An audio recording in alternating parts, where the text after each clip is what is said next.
আসসালামু আলাইকুম। 7 এপ্রিল বিশ্ব স্বাস্থ্য সংস্থা এ দিবসকে বিশ্ব স্বাস্থ্য দিবস হিসাবে পালন করে। বিশ্বব্যাপী স্বাস্থ্য সচেতনতা বাড়ানোর জন্যই এ দিবস পালন হয়।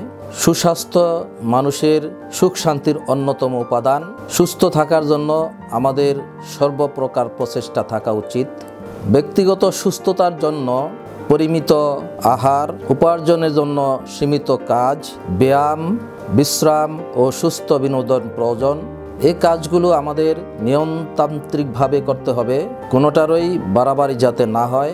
জীবনে অসুস্থ, প্রতিযোগিতা ও মানসিক চাপ বর্জন করতে হবে। নিয়ম মাফিক ও প্রয়োজনীয় স্বাস্থ্য পরীক্ষা করতে হবে, যাতে রোগের শুরুতেই তা প্রতিকার করা যায়। বদ অভ্যাস যেমন ধূমপান ও নেশাদ্রব্য বর্জন করতে হবে। বর্তমান বিশ্বে স্বাস্থ্যের জন্য মারাত্মক হুমকি হলো পরিবেশ ও বায়ু দূষণ এবং খাদ্য দূষণ। এই দূষণ মোকাবেলায় আন্তর্জাতিক ও জাতীয় পর্যায়ে উদ্যোগ নেওয়া হয়েছে।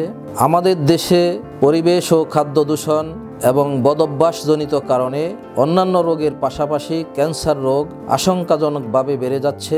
একজন ক্যান্সার বিশেষজ্ঞ হিসাবে আমি বিশেষভাবে অনুরোধ রাখব ধূমপান ও কেমিক্যালযুক্ত খাবার বর্জন করার জন্য এবং দূষণের বিরুদ্ধে সামাজিক সচেতনতা গড়ে তোলার জন্য।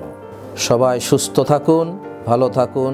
বিশ্ব স্বাস্থ্য দিবসে এই প্রত্যাশা রইল, সর্বশক্তিমান স্রষ্টা আমাদের সহায় হন।